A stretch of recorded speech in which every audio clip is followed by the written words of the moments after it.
नमस्कार, मैं हूं मनोज मनु। मुद्दे की बात में आपका स्वागत है। हम विस्तार से चर्चा करेंगे कि आखिर चुनावी खेल कैसे हो रहा है।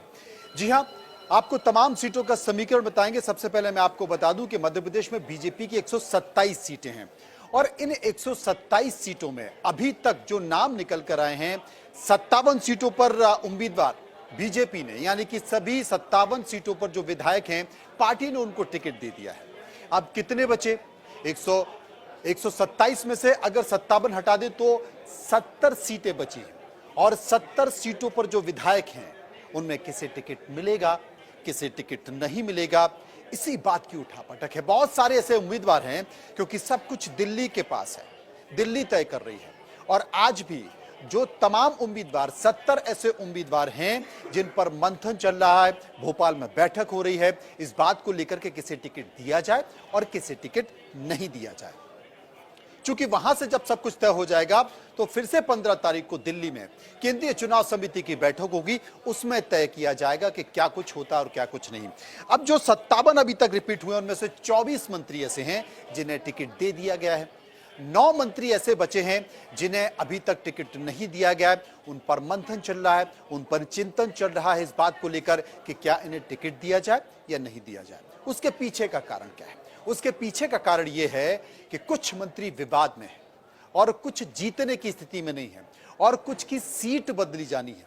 इसी बात को लेकर मंथन और चिंतन चल रहा है। इसके साथ साथ 70 विधायक, क्योंकि इस बार बीजेपी के बारे में 19 से साढ़े 19 साल की सरकार है और 19 से साढ़े 19 साल की सरकार में स्वाभाविक तौर पर एंटी इनकम्बेंसी होती है, सत्ता विरोधी लहर होती है, तो ज्यादातर विधायकों के टिकट कट सकते हैं। करीब 30 से 35 ऐसे विधायक हैं जिनके टिकट पार्टी काट सकती है।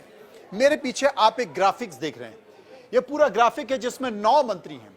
9 वो मंत्री हैं जिनके टिकट होल्ड कर दिए गए हैं, उनको अभी टिकट नहीं दिया गया है। इन पर चिंतन और मंथन चल रहा है 9 में से।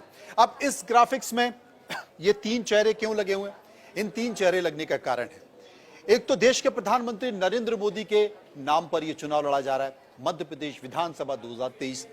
मुख्यमंत्री शिवराज सिंह चौहान हैं, मुख्यमंत्री हैं तो इनके मंत्रिमंडल के ये सहयोगी हैं। ये 9 मंत्री, क्योंकि बाकी के मंत्री तय हो चुके हैं, 24 मंत्रियों को टिकट दे दिया गया है। 9 मंत्रियों के चेहरे जो आप स्क्रीन पर देख रहे हैं उनको होल्ड किया गया है, इसलिए चेहरे के तौर पर शिवराज सिंह चौहान है। लेकिन ज्योतिरादित्य सिंधिया क्यों हैं? ज्योतिरादित्य सिंधिया इसलिए हैं कि जो चेहरे आप देख रहे हैं इनमें से सबसे ज्यादा चेहरे यानी कि 4 मंत्री हैं वो ज्योतिरादित्य सिंधिया के समर्थक हैं। वो कौन से मंत्री हैं? ये वही मंत्री हैं जो कांग्रेस छोड़कर बीजेपी में शामिल हुए, कांग्रेस छोड़कर बीजेपी में आए, कांग्रेस की सरकार गिराई और उसके बाद जब बीजेपी में आए तो मंत्रिमंडल में शपथ ले ली और शपथ लेने के बाद वो सरकार में शामिल हो गए। एक एक कर विस्तार से मैं आपको बताऊंगा। ज्योतिरादित्य सिंधिया समर्थक 4 मंत्रियों के टिकट खतरे में क्यों है, अब आप समझिए। चलिए चर्चा कर लेते हैं हर चेहरे के साथ, क्यों उनका टिकट होल्ड किया गया है, परेशानी क्या है, दिक्कत क्या है, इस पर चर्चा कर लेते हैं। पहला चेहरा ले लेते हैं, सुरेश धाकड़, जो कि राज्य मंत्री हैं लोक निर्माण विभाग में। इन्हें सुरेश राजखेड़ा भी कहते हैं। पोहरी विधानसभा सीट है। पोहरी विधानसभा सीट से बड़ी मुश्किल से ये जीते थे उपचुनाव में जब ये कांग्रेस छोड़कर बीजेपी में हुए, बीजेपी ने टिकट दिया। अब इनकी सीट खतरे में बताई जा रही है, इनका टिकट कटना तय है। पार्टी ये मान चुकी है तमाम सर्वे के आधार पर कि ये चुनाव नहीं जीत सकते, चाहे कुछ भी हो जाए, ये तय हो चुका है, इसलिए इनका टिकट कटना तय है, ये मान लिया गया है। अब जब इनका टिकट कटेगा तो फिर किसे टिकट मिल सकता है, ये भी चर्चा चल रही है। पौरी से जिनका नाम चल रहा है, मैं आपको बता दूं कि पौरी से जब इनका टिकट कटेगा तो किसे मिलेगा, करीब प्रहलाद भारती और नरेंद्र बिरथरे। नरेंद्र बिरथरे पहले भी विधायक रह चुके हैं, प्रहलाद भारती भी रह चुके हैं। बीजेपी के ये 2 चेहरे हैं। या फिर क्या ज्योतिरादित्य सिंधिया से भी पूछा जाएगा कि आप किसे देना चाहते हैं, लेकिन इनका टिकट कटना तय है। वहां पर दूसरा जिताऊ कैंडिडेट ज्योतिरादित्य सिंधिया के पास नहीं है, बीजेपी के पास है। दोनों का जिक्र मैंने किया। नरेंद्र बिरथरे पहले उमा भारती के करीबी रहे, उसके बाद फिर वो अब उनके साथ छोड़कर चले गए थे भारतीय जनशक्ति पार्टी में, वापस आए और वापस आने के बाद फिलहाल वो सत्ता में है, यानी कि उन्हें राज्य मंत्री का दर्जा दिया गया है। प्रहलाद प्रहलाद भारती के नाम की भी चर्चा चल रही है और उम्मीद की जा रही है कि उन्हें भी टिकट दिया जा सकता है, लेकिन इनका टिकट खतरे में है, बहुत खतरे में है। भ्रष्टाचार के आरोप भी इनके ऊपर लगे हुए हैं और गंभीरता से विचार किया जा रहा है। ज्योतिरादित्य सिंधिया कोशिश जरूर कर रहे हैं, लेकिन वो भी मानते हैं कि यह हारी हुई बाजी है, इसे कैसे जीता जाए, इसलिए बहुत ज्यादा रिस्क वो नहीं ले रहे हैं। एक और नाम की चर्चा कर लेते हैं। वो दूसरा नाम कौन सा है? बृजेंद्र सिंह यादव। यह गुना जिले की मुगावली सीट है जो सबसे ज्यादा चर्चाओं में है। सबसे ज्यादा चर्चाओं में क्यों है? यह राज्य मंत्री लोक स्वास्थ्य यांत्रिकी है। लोक स्वास्थ्य यांत्रिकी यानी कि आपने सुना होगा देश के प्रधानमंत्री नरेंद्र मोदी की महत्वाकांक्षी योजना है नल जल योजना, और उसी के ये राज्य मंत्री हैं और मुख्यमंत्री के पास इनका कैबिनेट का प्रभार भी है। तो ये बृजेंद्र सिंह यादव हैं, यादव समाज के नेता है। अब ये सीट चर्चाओं में इसलिए है क्योंकि गुना के सांसद केपी यादव, जिन्होंने लोकसभा चुनाव में ज्योतिरादित्य सिंधिया को हराया, पार्टी ने कहा है कि जनाब आप यहां से चुनाव लड़ जाओ। यह यादव बाहुल्य सीट है, इसलिए यहां से लड़ने की बात की जा रही है। अब केपी यादव चुनाव नहीं लड़ना चाहते।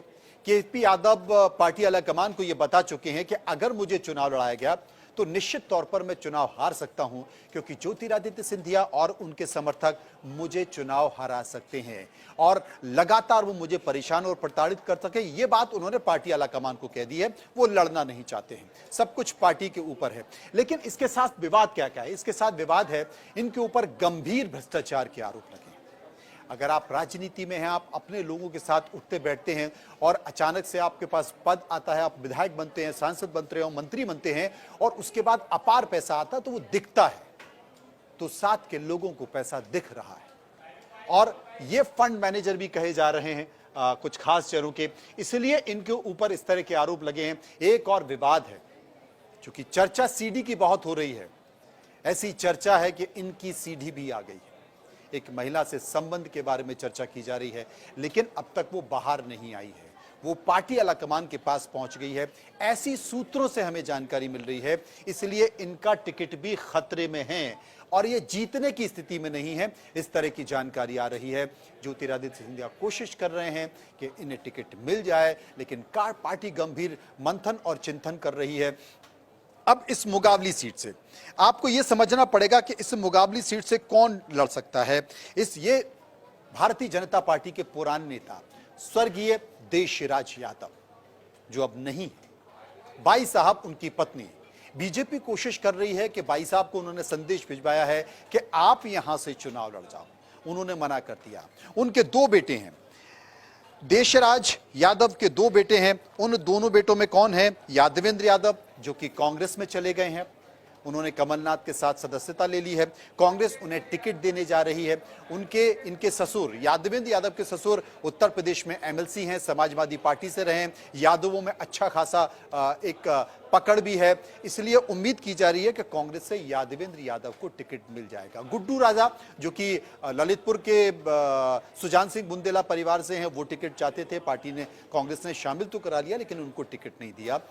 उम्मीद ये कर रहे थे कि मुगावली से उनकी पत्नी को टिकट मिल जाए, लेकिन नहीं हुआ। यादवेंद्र यादव, उनको टिकट दिया जा रहा है। अब देशराज यादव, स्वर्गीय देशराज यादव के दो बेटे हैं। यादवेंद्र जो कांग्रेस से लड़ रहे हैं, वो चुनाव लड़ रहे हैं। दूसरे बेटे हैं उनके अजय यादव।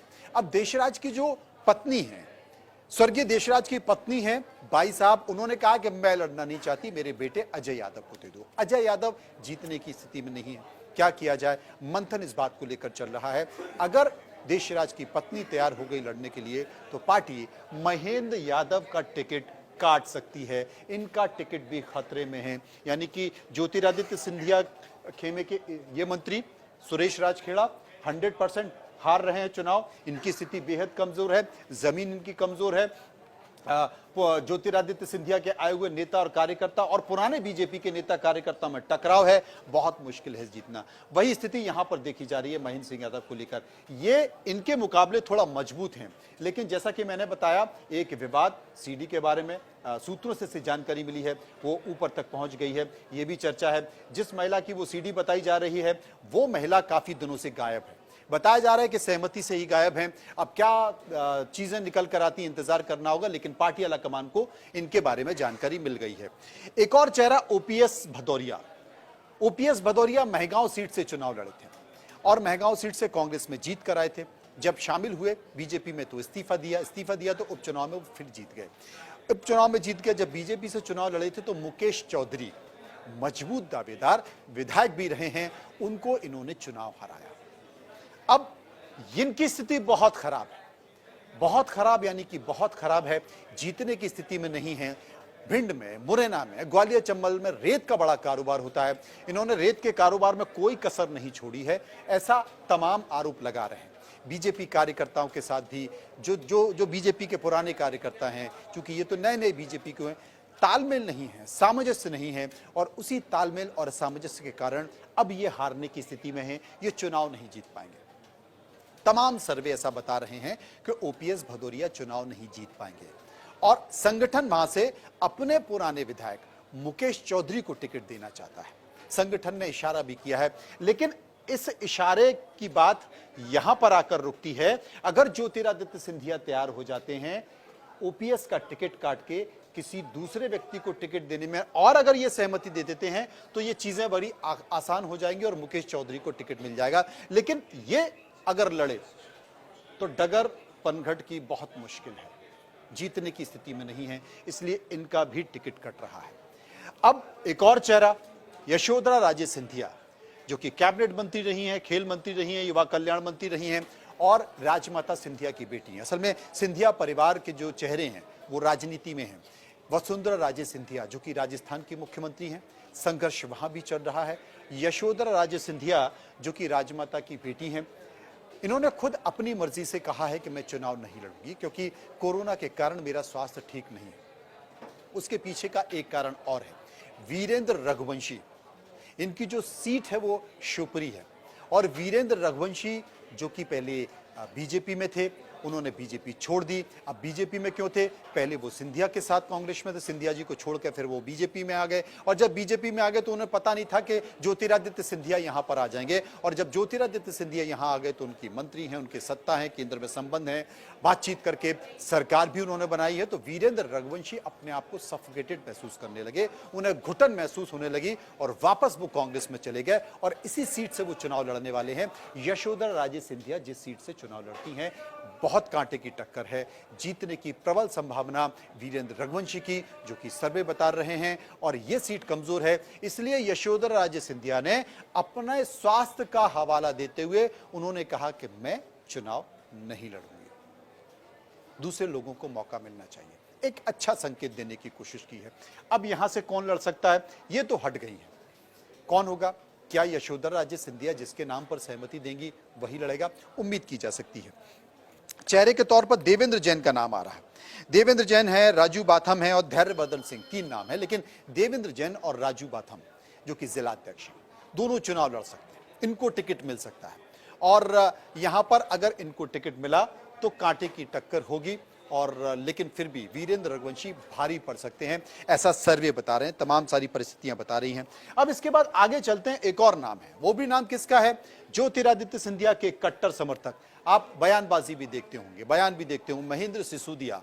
महेंद्र सिसोदिया भी जब 2018 का विधानसभा चुनाव हुआ तो जीत कर आए और जीत कर आए तो उन्होंने अपनी उपस्थिति दर्ज की।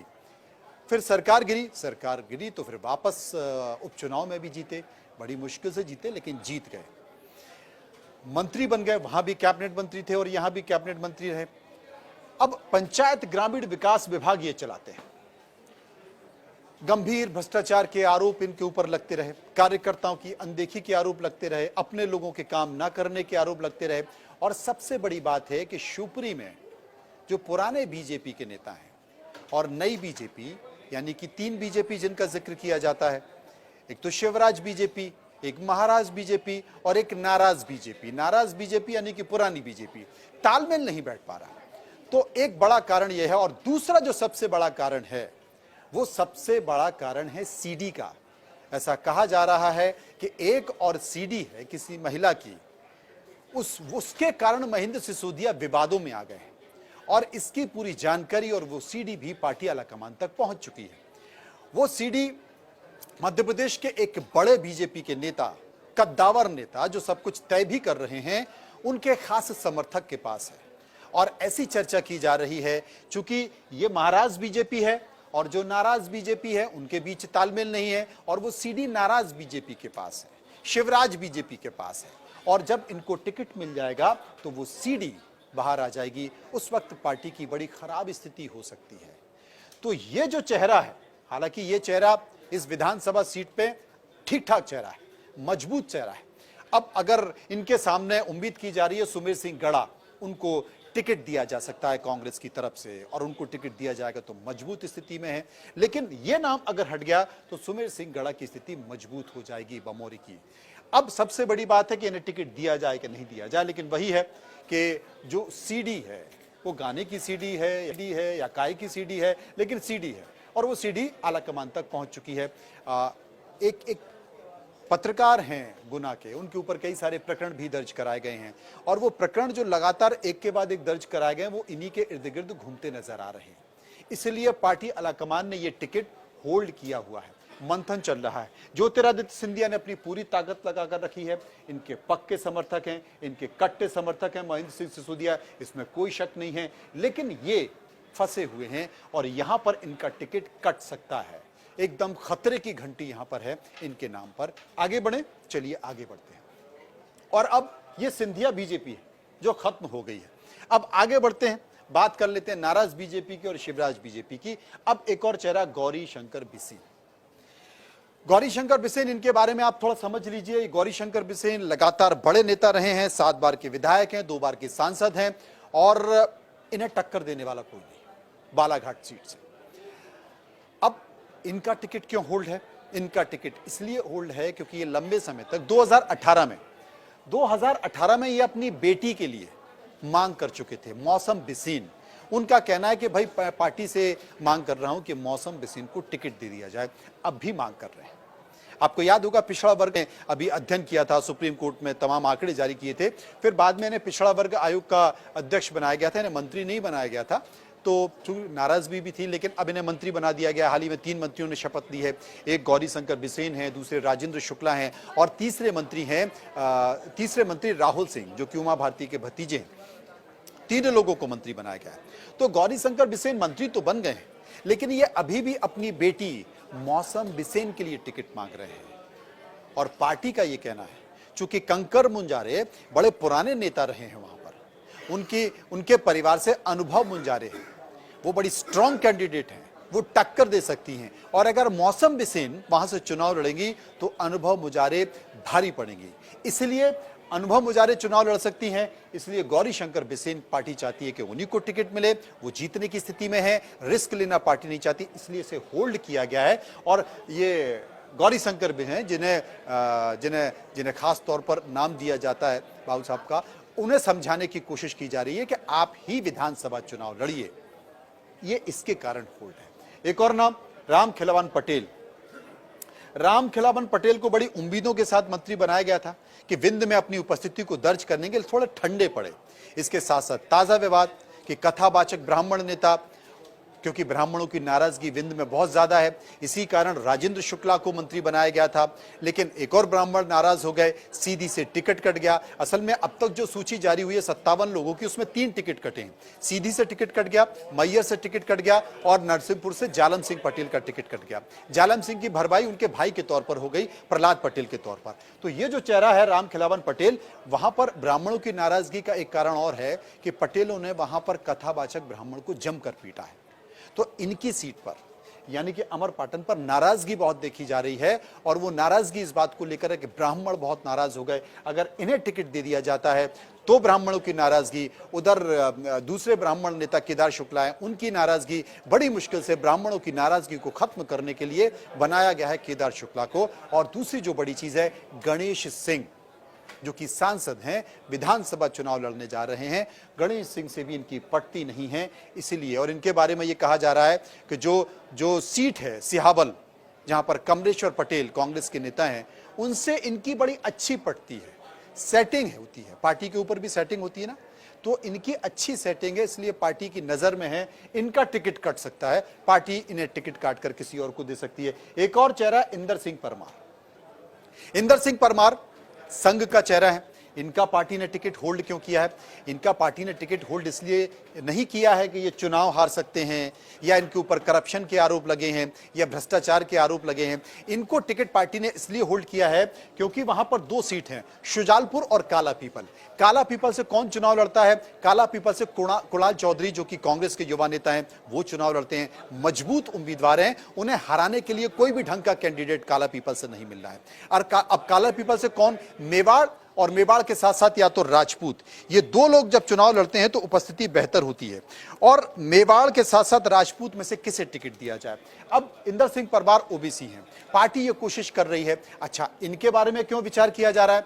ये शुजालपुर से अभी एमएलए रहे हैं और इसके पहले ये काला पीपल से विधायक थे, यानी कि ये काला पीपल से भी विधायक रह चुके हैं, शुजालपुर से भी विधायक रह चुके हैं। पार्टी की कोशिश है कि इन्हें काला पीपल से विधानसभा चुनाव लड़ाया जाए और काला पीपल से अगर विधानसभा चुनाव लड़ाया गया तो टक्कर की फाइट हो सकती है, क्योंकि कुणाल चौधरी बहुत मजबूत कैंडिडेट है, इसलिए इनकी सीट होल्ड की गई है। लेकिन ये शुजालपुर से लड़ना चाहते हैं, पार्टी ने काला पीपल से चुनाव लड़ाना चाहती है और अगर काला पीपल से इन्हें चुनाव लड़ाया जाता है तो फिर कुणाल के लिए दिक्कत हो जाएगी, इसलिए इनका टिकट होल्ड किया है। ये जो 9 चेहरे, एक और चेहरा उषा ठाकुर। उषा ठाकुर के बारे में बताना चाहता हूं, मऊ से बड़ी मजबूत कैंडिडेट हैं, संघ की नेता हैं। इनका होल्ड क्यों किया गया? ऐसा नहीं है कि इनका टिकट कट जाएगा, इन्हें टिकट नहीं मिलेगा, इन्हें टिकट मिलेगा, लेकिन ये महू से विधायक हैं। अब महू से विधायक क्यों हैं? ये इंदौर 3 से विधायक थी, इंदौर 3 से विधायक, इनका टिकट काटा गया और काट के इन्हें महू भेज दिया गया, जहां पर कि पहले कैलाश विजयवर्गीय कभी चुनाव लड़े थे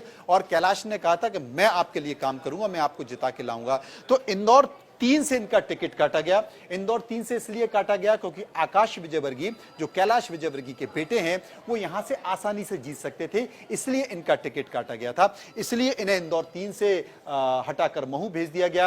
अब महू ये चुनाव नहीं लड़ रही हैं। अच्छा, इनके बारे में ये कहा जा रहा है कि पहले इंदौर 1 से चुनाव लड़ी, वहां पर यादव को, बल्लू यादव को हराया। उसके बाद फिर इंदौर 3 से चुनाव लड़ी, वहां पर भी मजबूत कैंडिडेट अश्वनी को चुनाव हराया। उसके बाद महू चली गई, अतर सिंह दरबार को इन्होंने चुनाव हराया और अब ये दावेदारी कर रही हैं, पार्टी इनके बारे में विचार कर रहे हैं कि या तो इनको इंदौर 3 से चुनाव लड़ाया जा सकता है, इंदौर 5 से चुनाव लड़ाया जा सकता है, इंदौर 5 से जो कुशवाहा है वहां पर उनके खिलाफ भी चुनाव लड़ाया जा सकता है। लेकिन ये जहां से भी लड़ेगी, पार्टी मानती है कि जीत जाएंगी, यानी कि महू से इनकी सीट बदली जा रही है। इंदौर 3 या इंदौर 5, दोनों सीट से इनको चुनाव लड़ाया जा सकता है। लेकिन इनका टिकट कट नहीं रहा है क्योंकि ये संघ से बहुत जुड़ी हुई है, बस इनकी सीट बदली जा रही है, इसलिए होल्ड है।